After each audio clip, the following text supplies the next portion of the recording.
É Isaías 41, o versículo 17.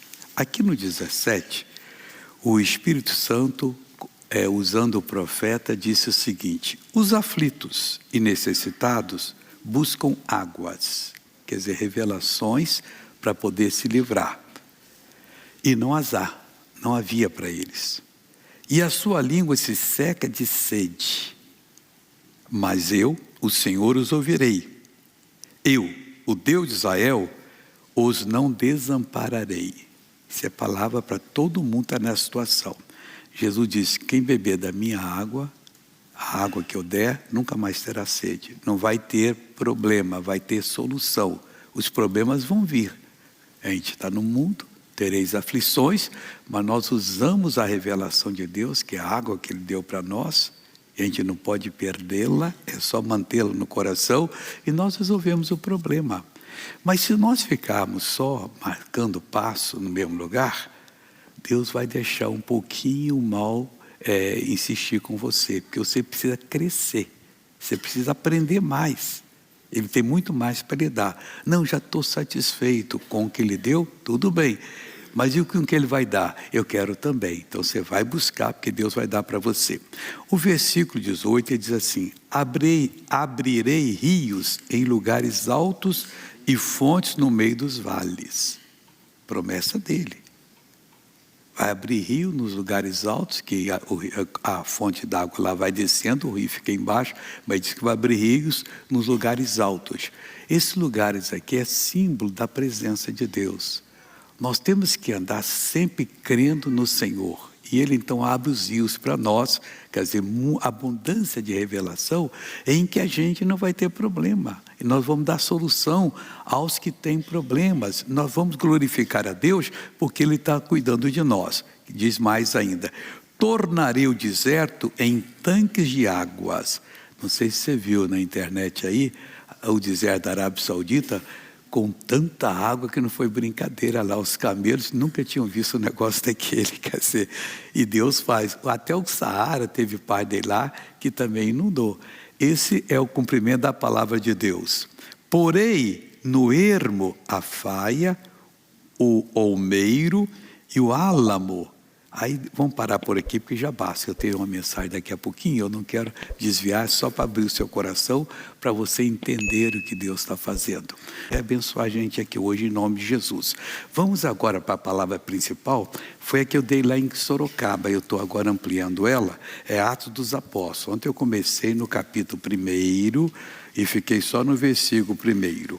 Foi assim: fiz o primeiro tratado, ó Teófilo, acerca de tudo que Jesus começou, não só a fazer, mas a ensinar. Aqui já tem uma lição grande para nós. Quem está falando é Lucas, ele era médico e andava com o apóstolo Paulo como obreiro. E Paulo se refere a ele como médico amado. Então pediram, ele fez o primeiro tratado, que é o Evangelho de Lucas. Ele não estava nos dias de Jesus. Mas aí ele foi investigando aqui, investigando ali, então escreveu o que Jesus fez no Evangelho de Lucas. E aqui é o segundo tratado. Esse tratado começa aqui no versículo 1 do capítulo 1. Mas no capítulo 28, que termina, eu vou te mostrar um fato aqui. Vou falar do versículo 30 e 31. E Paulo ficou 2 anos inteiros na sua própria habitação, que alugara e recebia todos quanto iam ver. Ele estava preso em Roma, mas permitiram a ele que morasse separado. Ele alugou uma casa e recebia as pessoas. Agora veja o 31. Pregando o reino de Deus e ensinando com toda a liberdade as coisas pertencentes ao Senhor Jesus Cristo, sem impedimento algum, e parou. Não deu nem tchau para as pessoas. Ele tinha o costume de dizer um abraço, tal. Não falou. Porque esse livro não terminou. Por toda a eternidade nós vamos ver o que é que as pessoas de Deus fizeram. Ele é o Atos dos Apóstolos. O Espírito Santo não deixou pôr um ponto final. Então esse ponto aqui é só para ele escrevendo mais e mais e mais. Eu penso que pelo menos um versículozinho vai falar de nós, estando aqui no Brasil, que a população evangélica, quando começamos em 1978 na televisão, era 2,3% da população. Hoje, Agora já passa de 40%. Se você pegar Grande São Paulo, Grande Rio, Belo Horizonte, Vitória no Espírito Santo, Brasília, Curitiba, já somos a maioria. E outros estão chegando perto. E isso vai reverberar até os mais longínquos rincões do país. Porque o que Deus está fazendo é o que fazia nos dias bíblicos. Agora eu vejo o povo de Deus, o povo que é de Deus, muito mal ensinado. Eles estão ensinado de religião. Esqueça a religião qualquer dela. O homem põe os pensamentos dele, mas não valem nada. Se eu começar a acrescentar coisas aqui que eu acho que é certo, eu vou dar conta a Deus. Diz que quem acrescenta algo na Bíblia Sagrada, está lá em Apocalipse 22, vamos pegar o 22 aqui, você vê o que vai acontecer com essa pessoa que tem a coragem de acrescentar alguma coisa na Escritura Sagrada. Deixa eu pegar aqui agora. Isso. Essa Bíblia que eu uso aqui, ela tem uma mensagem grande aqui que nós colocamos minha, mas não é da Bíblia. A da Bíblia terminou aqui. Apocalipse 22. Ficou mais pesado, o pessoal insistiu, mas não precisava. 22, versículo 18. Vai falando, vai falando. Porque eu testifico a todo aquele que ouvir as palavras dessa profecia, da profecia deste livro, que se alguém lhes acrescentar alguma coisa, olha o perigo aqui, Deus fará vir sobre ele as pragas que estão escritas neste livro. Amigo, fizeram isso, acrescentaram livros à Bíblia, não pode. A nossa só tem 66 livros, que é o original. Depois foi acrescentando. Concílio de Nicéia, de Trento, e não vou falar dessas coisas. Vamos continuar aqui, 19 agora. E se alguém tirar quaisquer palavras do livro dessa profecia, Deus tirará a sua parte da árvore da vida e da cidade santa, que estão escritas nesse livro. Não se acrescenta e não se tira. Se entende segundo a revelação que Deus está nos dando do que está escrito. Voltando agora a Atos. Então, que ele começou não só a fazer, mas a ensinar.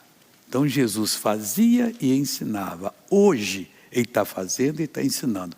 Se você pegar qualquer pessoa que recebeu uma bênção, examinar como é que aconteceu, você vai aprender algumas coisas. Deus vai ensinar a você como você também recebe bênção.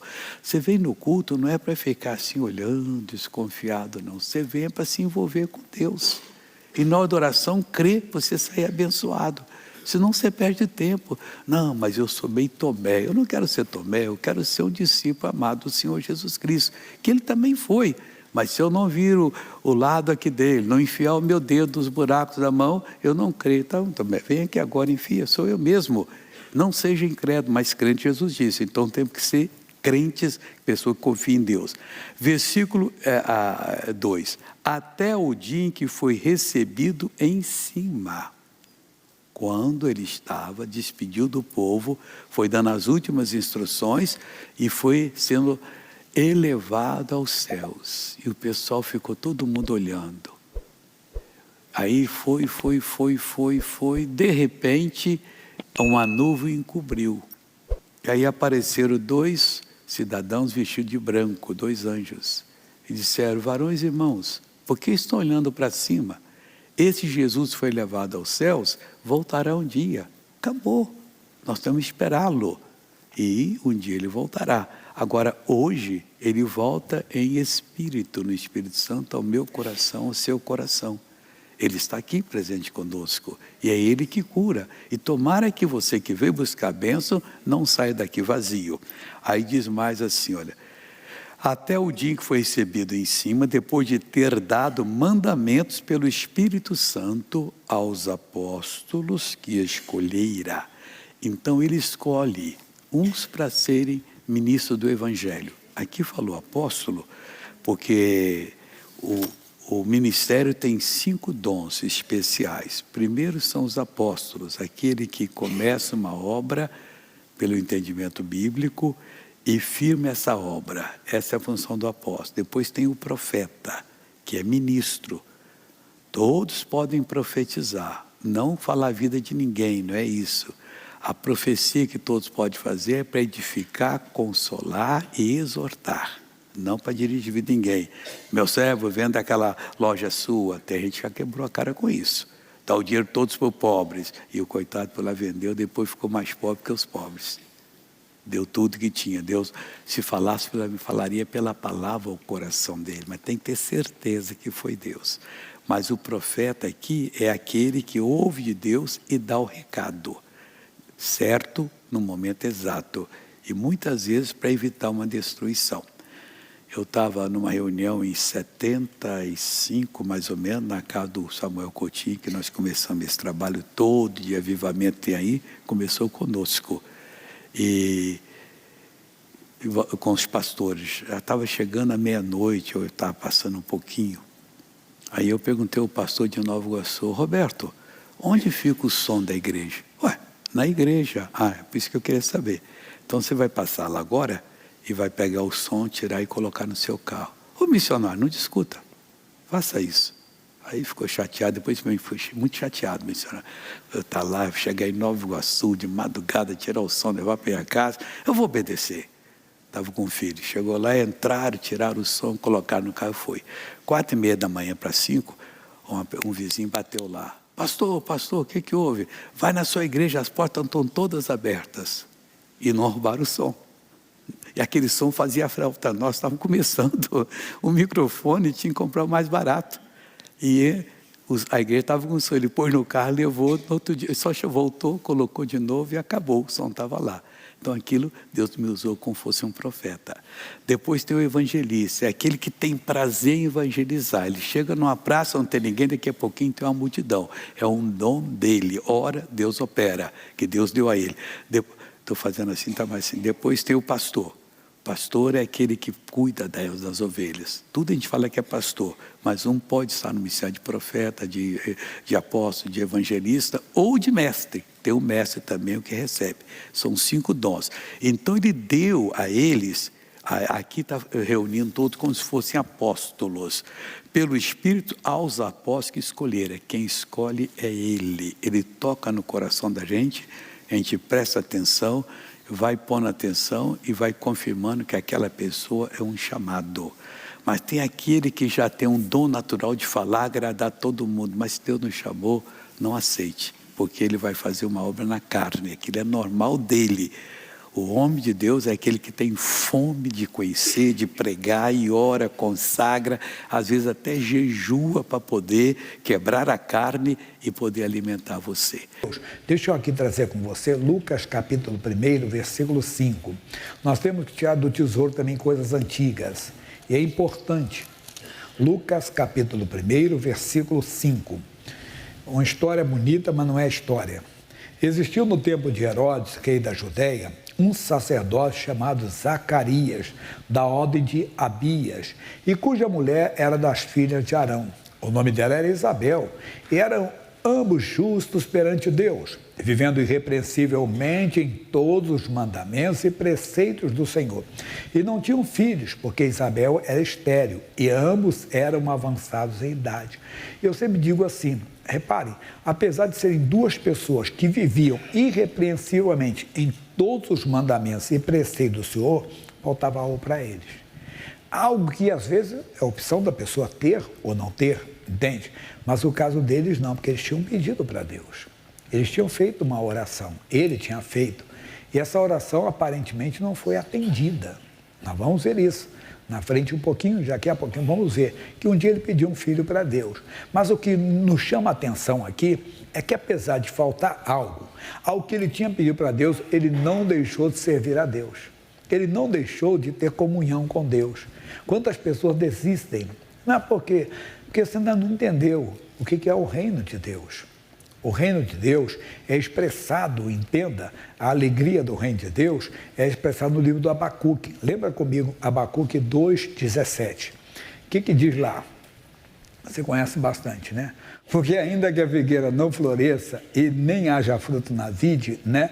E o fruto da oliveira minta, entenda? E os campos não produzam mantimento, e as ovelhas da malhada sejam arrebatadas, e nos currais não haja vacas. Olha o 18, que ele diz: todavia eu me alegrarei no Senhor. É isso que estava, esses dias eu, Daniel, que é filho do missionário, e o pastor Carlos de Jundiaí, nós estávamos vendo uma mensagem de Billy Graham. E o Billy Graham disse: reparem na Bíblia, a Bíblia não diz para você buscar a felicidade. Não está escrito isso na Bíblia. Mas como tem gente que diz, eu busco a felicidade, custe o que custar. Já alguém fala, em busca, quem não lembra, em busca da felicidade, né? Mas a Bíblia não fala sobre isso. A Bíblia manda você buscar o quê? Buscar o quê? O reino de Deus, entenda bem, e a sua justiça, e as demais coisas vos serão acrescentadas. Então, não é errado buscar sabedoria não, mas é o versículo que nós citamos sempre. Então, é importante a pessoa entender sobre isso. E foi isso que esse homem fez, o Zacarias. Ele pediu um filho para Deus, não veio a resposta, não veio, entenda, o que ele queria, o que ele tinha pedido para Deus, mas ele continuou servindo a Deus. Diz então o versículo seguinte: e aconteceu que, exercendo ele o sacerdócio diante de Deus, na ordem da sua turma, segundo o costume sacerdotal, coube-lhe em sorte entrar no templo do Senhor para oferecer o incenso. E toda a multidão do povo estava fora, orando a hora do incenso. Então um anjo do Senhor lhe apareceu, posto em pé, à direita do altar do incenso. E Zacarias, vendo, turbou-se e caiu o temor sobre ele. Olha o versículo. Mas o anjo lhe disse: Zacarias, não temas, porque a tua oração foi ouvida. Qual a oração que ele fez? Está aqui. E Isabel, tua mulher, dará à luz um filho, e lhe porás o nome de João. Vai no versículo 18 comigo, que ele diz o que para o anjo? Ele disse então Zacarias ao anjo: como saberei isso? Pois eu já sou velho e minha mulher avançada em idade. Então, ele não esperava mais, você vê, mas ele continua. Essa é a mensagem, que ele buscou primeiro o reino de Deus. Quer dizer, ele não se entristeceu, não se abateu, não ficou revoltado com Deus, não deixou de entrar no templo, era um sacerdote, não deixou de servir a Deus. Eu gosto até de falar, né, que quantas pessoas podem ter pedido para ele: Zacarias, não esqueça da minha oração, não. Peça a Deus por mim, que eu não consigo ter um filho. A minha esposa é estéril.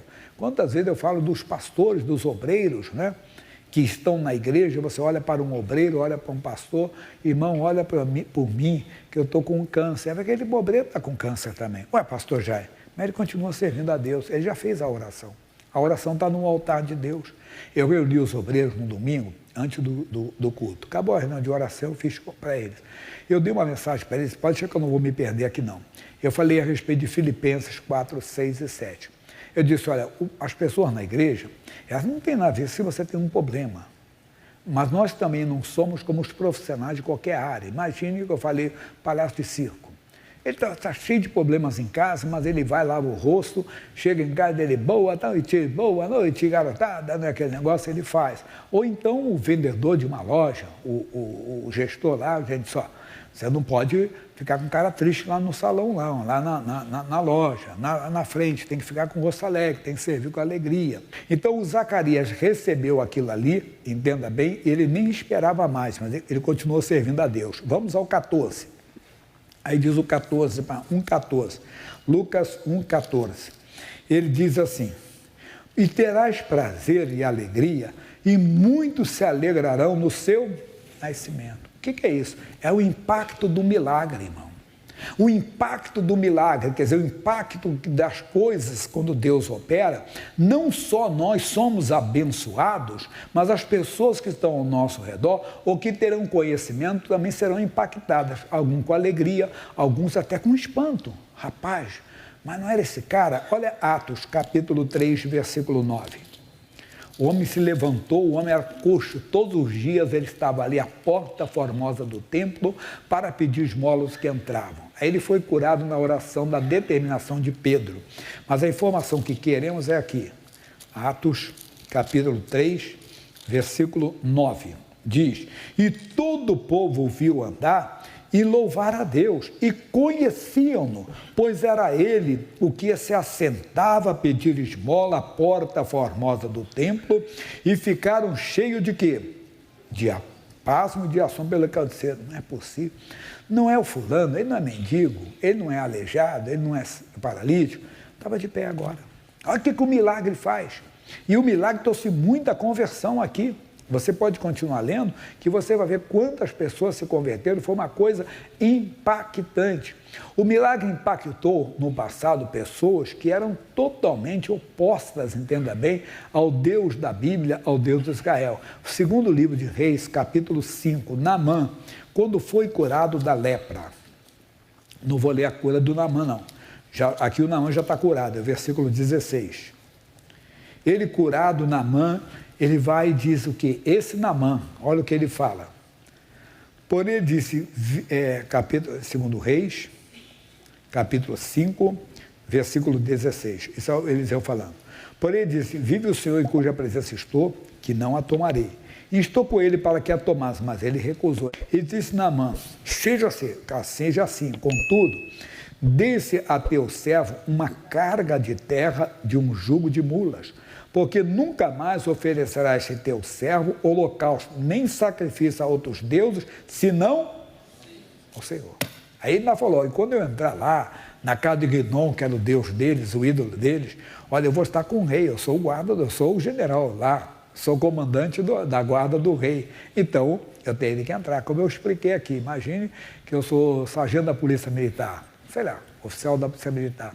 Eu sou escalado para quê? Para a segurança do governador. E o governador entra num lugar lá de idolatria ou de feitiçaria, eu entro também. Ah, você crente vai entrar? Pastor? Entraria. Mas que eu fosse ali pastor, fosse um militar. Eu estou adorando o ídolo lá? O que eu estou fazendo lá? Trabalhando de segurança do governador, não tem nada a ver, entenda bem. Ele está lá nos rituais dele, eu estou olhando ali, ó. Não é verdade? Já viu o cidadão no estádio, o policial? Ele fica de costas o jogo, pro gramado. E depois, só que ele é palmeirense lá, e está lá, sai o gol do Palmeiras, ele... Nem isso aqui um pouquinho, senão ele pode tomar uma punição, não é verdade? Ele pode tomar uma punição, porque ele tirou os olhos, na hora o maluco entra lá e ele deixou o maluco entrar no campo lá. Então ele tem que ficar ali com os olhos abertos. Então, mas o que eu estou mostrando? O impacto do milagre. Levou esse homem, entenda, que era um idólatra, praticante da feitiçaria, a conhecer o Deus verdadeiro. Esse é que o milagre faz. Eu tenho uma relação muito grande aqui, não dá para passar tudo não, mas quero falar um pouquinho mais sobre isso. Veja comigo, João 4,46, mostrando que não é o milagre, é o impacto do milagre. João 4,46, oficial do rei. E ele diz, segunda vez foi Jesus a Caná da Galileia, de onde da água fizera vinho. E havia ali um oficial do rei, cujo filho estava enfermo em Cafarnaum. Ouvindo este que Jesus vinha da Judéia para a Galileia, foi ter com ele e rogou-lhe que descesse e curasse seu filho que estava à morte. Então Jesus disse, se não viste sinais e milagres, não crereis? Disse-lhe o oficial, Senhor, desce antes que meu filho morra. Disse-lhe Jesus, vai, o teu filho vive. E o homem creu na palavra que Jesus lhe disse e foi-se. Não era uma conversão. E descendo ele logo, saíram-lhe ao encontro os seus servos. E lhe anunciaram, dizendo, o teu filho vive. Perguntou-lhes, pois, a que hora se achara melhor? E disseram, ontem, às 7 horas, a febre o deixou. Entendeu, pois, o pai, que era aquela hora, a mesma em que Jesus lhe disse, o teu filho vive, e creu ele e toda a sua casa. Esse é o impacto do milagre. Então, a igreja de Cristo, desculpe a expressão, tem que parar de bobeira. Entenda bem, ficar ouvindo tantas vozes, não, só penso em milagre, só falo de milagre, porque o milagre traz essas pessoas para Cristo. Depois a pessoa é doutrinada, amar a Deus, adorar a Deus, servir a Deus, mas foi dessa maneira que eu vim, tenho explicado isso para vocês. Então vamos orar, clamar a Deus, fazer a oração da igreja primitiva. Vamos lembrar Atos dos Apóstolos, capítulo 4, versículos 29 e 30. Atos 4, 29.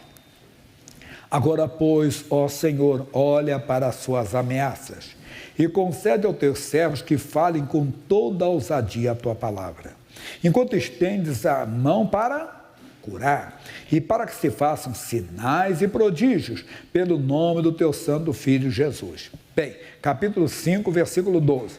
e muitos sinais e prodígios eram feitos entre o povo pelas mãos dos apóstolos, e estavam todos unanimemente no alpendre de Salomão. Aí vamos para o versículo 14, diz, e a multidão dos que criam no Senhor, tanto homens como mulheres, crescia cada vez. Por quê? Por causa dos milagres. De sorte que transportava os enfermos para as ruas e os põe em leitos e em camilhas, para que ao menos a sombra de Pedro, quando este passasse, cobrisse algum deles. E até das cidades circunvizinhas concorria muita gente a Jerusalém, conduzindo enfermos e atormentados de espíritos imundos, os quais todos eram curados. Eu vim preguei porque eu era atormentado por espírito imundo. Eu falei, quando eu manifestava demônio dentro de casa, não era que eu ficava coisa, mas quando tinha essa possessão, eu contei que uma vez eu tirei uma porta do portal assim na mão. Os amigos me contaram, porque eu nunca fui de briga, fui valentão, não. Até muito devagar o negócio de briga, nunca fui disso não. A não ser que eu estava em grupo assim, aí você quer uma coisa, mas não era. Mas eu não lembro disso. Eles falam que eles foram me segurar, eu peguei todos eles assim e joguei para o alto, e tinha cara forte, entendeu? Era uma possessão demoníaca. E eu estava perturbado quando eu vim para a igreja. Quer dizer, eu era alcoólatra, pinguço com uma depressão, pensando em me matar, pensando que ia fazer uma opção de coisa. Mas por que eu fui? Porque minha mãe ia na igreja já, e ela ouvia e ela via o que Deus fazia. Igreja de Cristo, vamos acordar. Vamos ver, porque o impacto do milagre vai fazer muita gente se converter. Pode ter certeza disso. A igreja precisa de mostrar a glória de Deus. Primeira de Pedro, capítulo 3. A Bíblia termina no Apocalipse, você volta e encontra Judas, João. Pedro. 1 de Pedro 3, versículo 8. E finalmente, sede todos de um mesmo sentimento, compassivos, amando os irmãos entranhavelmente misericordiosos e afáveis. Atenção, não tornando mal por mal, ou injúria por injúria. Pelo contrário, bem dizendo, sabendo que para isso fostes chamados, para que por herança alcanceis o quê? Porque quem quer amar a vida e ver os dias bons, atenção, refreie a sua língua do mal, e os seus lábios não falem engano. Versículo 11, aparta-te do mal, faça o bem. Busque o quê? A paz e siga. O que é buscar a paz? Efésios 2,14, você conhece? Está aqui, tenho citado. Porque ele, Jesus, é a nossa paz. Busque o Senhor, irmão. Você está se sentindo agitado, chateado com o que falar? Não cai nisso. Quer dizer, peça a Deus, guarda, fica mudo, fica calado. Bom, Deus abençoe, sai e vai buscar o Senhor. Você vai ter paz. Lembra quando eu falei da primeira parte? O problema aparece, você apresenta a Deus. Como você apresenta a Deus a doença? Jesus, surgiu essa doença no meu corpo, eu apresento no teu altar, em nome de Jesus está amaldiçoada essa doença. A mesma coisa, Deus, está surgindo essas mentiras, essas fofocas, Deus, essas injúrias. Deus, me dá sabedoria para lidar. Coloca uma guarda à porta dos meus lábios. Não deixe eu entrar, não, Deus. Guarda o meu coração. Lembra do sábio, Provérbios 4, 23? Sobre tudo que se deve guardar, guarda o teu coração. Quer dizer, guarda o teu coração, não deixe ele entrar, porque a boca fala do que o coração está cheio. Você deixando, o diabo vai tomar conta com ódio. Não. Busque a paz, busque o Senhor, quer dizer, busque as orientações do Senhor, e ele vai, lá no livro de Samuel, vai falar uma coisa séria. Primeiro livro de Samuel, capítulo 25. Só o versículo 6 para nós. É 1 Samuel, tá? Isso aqui é o Davi desejando para um homem, mas você vai ver a resposta aqui. Capítulo 25, 6. E ele diz: e assim direis àquele próspero, paz tenhas, e que a tua casa tenha paz, e tudo o que tens tenha paz. O que é isso aqui? É quando o Davi, ele mandou também falar com um homem chamado Nabal. O homem tinha muita coisa. E o Davi estava nesse tempo fugindo de Saul. Ele estava pelas montanhas. E lá, entenda bem, nas montanhas sempre tinha salteadores e ladrões. E o Davi ajudou esse homem, sem saber. Toca aí não. Aqui nós estamos aqui, não toca em nada aqui não deixaram ninguém roubar. Davi estava na necessidade e ele mandou pedir ao homem, me arruma algumas, né, alguma carne, me arruma algum pão para comer, alguma coisa, e mandou esse recado de paz. O homem não aceitou, não. Sabe por que ele não aceitou? Vai um pouquinho para frente. Aí vai para Isaías, capítulo 57, versículo 21. Diz, só isso, é o último versículo. Os ímpios, diz o meu Deus, não tem paz. Ele mandou o que para Nabal? Paz. Nabal recebeu? Não, o ímpio não tem paz. Porque ele não tem respeito pelas coisas de Deus. Então é a mesma coisa. Se você está, entenda bem, sendo provocado pelo ímpio, fique na oração. Não deixe o ódio entrar de você. Eles não têm paz, mas você tem paz. Você conhece a paz, você conhece o Senhor. Isso é muito perigoso para a nossa fé. Porque se nós estamos, entenda bem, é porque nós não estamos vendo o Senhor. Porque nós não estamos conhecendo o Senhor. Repito, eles não conhecem a paz, nós conhecemos. Essa paz não é dada pelos homens. Vamos voltar aqui, lá na mensagem que eu estou dando para vocês, de João 14, 27. Ele diz, isso é o Senhor Jesus falando, deixo-vos a paz, a minha paz vos dou, não vos a dou como o mundo a dá, não se turbe o vosso coração, nem se atemorize. Receba essa paz que Ele dá para você. Deus, eu quero essa paz comigo. Porque ela vai ser o quê? Vai ser o termômetro, vai ser o juiz no seu coração, se você está andando com Deus ou não. Como assim? Hebreus 12, 14. No outro culto, 2 cultos atrás, eu falei, mas não dessa parte, que eu vou falar agora. Segui a paz com todos, e a santificação, sem a qual ninguém verá o Senhor. Tendo cuidado que ninguém se prive da graça de Deus, e de que nenhuma raiz de amargura brotando vos perturbe, e por ela muitos se contaminam. Tem gente se contaminando, não pode. Daniel entrou na Babilônia e disse, eu não vou me contaminar, então não deixa o ódio te contaminar, não deixa a mágoa, eu sou limitado, mas eu creio que quando eu estou falando, Deus está pregando, eu estou pregando, Deus está falando ao seu coração. Quantas vezes nós entramos nessa, perdemos a paz com o ímpio, mas eles não conhecem a paz, eles não têm paz. Nós temos Jesus. Não é para discutir com eles, não é para debater com eles. Está certo, você diz, eu não tenho sangue de barata, mas você tem o sangue de Jesus.